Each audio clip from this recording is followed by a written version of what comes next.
بسم اللہ الرحمن الرحیم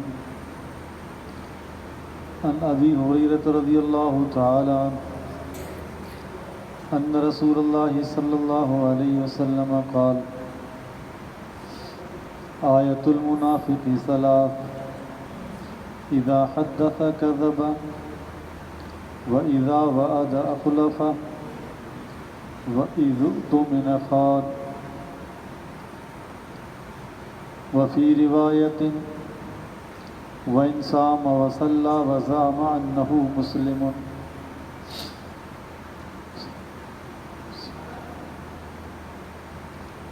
حضرت ابو ہریرہ رضی اللہ تعالیٰ عنہ فرماتے رسول کریم صلی اللہ علیہ وآلہ وسلم نے ارشاد فرمایا کہ منافق کی تین نشانیاں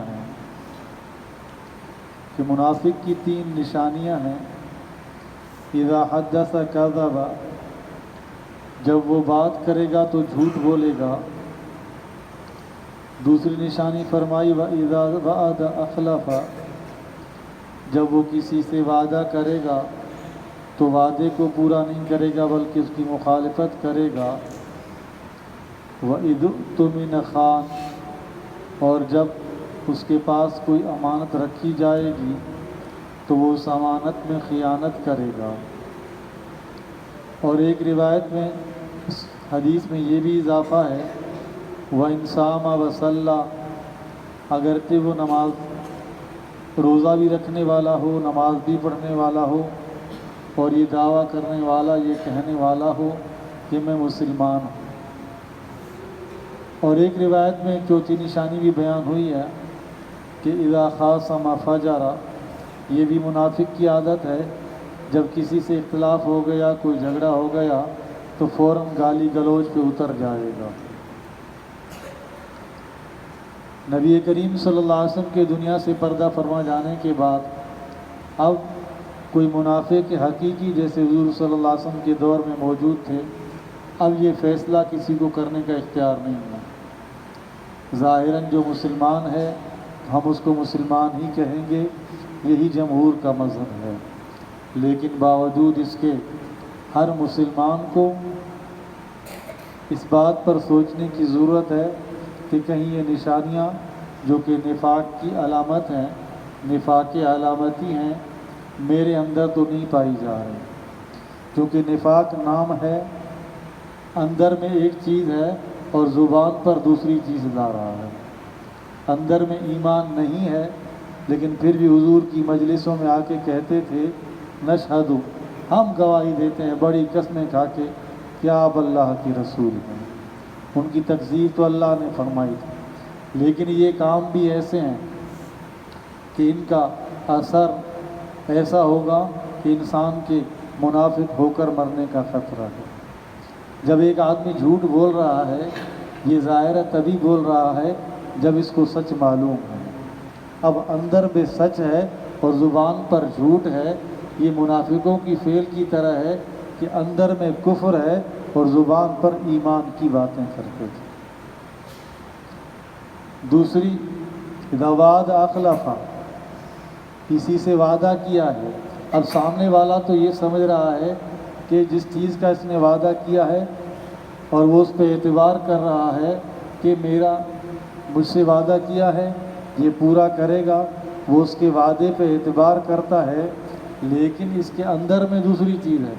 زبان سے سامنے والے کو یقین کروا رہا کہ میں آپ کے ساتھ عہد پورا کروں گا، لیکن اندر میں پہلے سے چھپایا ہوا کہ یہ وعدہ، یہ قسم تو صرف سامنے والے کو مطمئن کرنے کے لیے ہے، لیکن ارادہ وہ اس کا اپنے وعدہ وفا کرنے کا کوئی نہیں.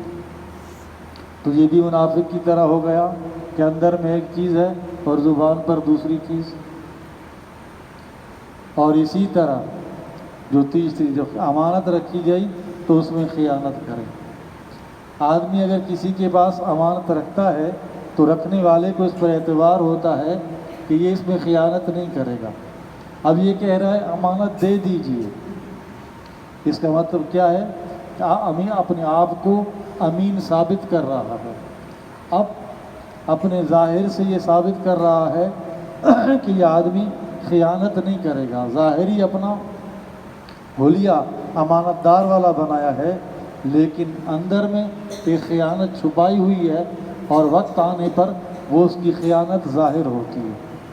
تو جیسے یہ لوگ ہیں کہ ان کے کام ان حرکتوں کرنے والوں کے ظاہر اور ہے اور باطن اور ہے، تو منافقت بھی اسی چیز کا نام ہے۔ تو ان چیزوں سے ہمیشہ بچا جائے، خاص طور مسلمان ہو کر جھوٹ بولنا اور امانت میں خیانت کرنا اور وعدے خلافی کرنا، اس سے پرہیز کا اہتمام لازم ہے۔ آج دنیا میں کتنے مسلمان ہیں، ہم خود سوچیں ہم سے کتنے جھوٹ بول جاتے ہیں۔ بعض اوقات اس جدید دور میں ایسی چیزیں ایجاد ہو گئی ہیں، آدمی جھوٹ بولتا ہے اور اس کو احساس بھی نہیں ہوتا کہ میں جھوٹ بول رہا ہوں۔ موبائل ہی کو لے لیجئے، کسی کی فون آئی، گفتگو ہوئی، اب بندہ تو سامنے موجود نہیں ہے، اب آدمی موجود ایک جگہ ہے تو خبر کہیں اور کی دے دیتا ہے۔ جاگ رہا ہو، جان بوجھ کر موبائل نہیں اٹھاتا، اور بعد میں بہانہ کرتا ہے بھی آپ نے ہماری کال نہیں اٹھائی، تو جی میں تو سو رہا تھا۔ پتہ چل جاتا ہے کہ رنگ بج رہی ہے، لیکن پھر بھی بول دیتا ہے اگلے نے جب کہا وہ جی رنگ بند تھی، میں نے آواز سنی نہیں تھی۔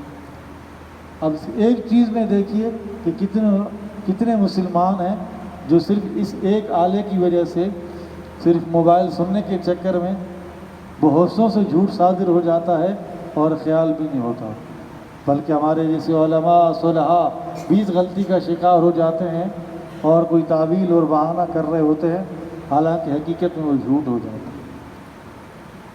تو اس لیے کیونکہ اصل ایمان کی سلامتی کے ساتھ آخرت کے دن پہنچنا یہ مطلوب ہے، لہذا ان چیزوں سے خود بھی بچیں اور دوسرے مسلمانوں کو بھی بچنے کی تلقین کریں۔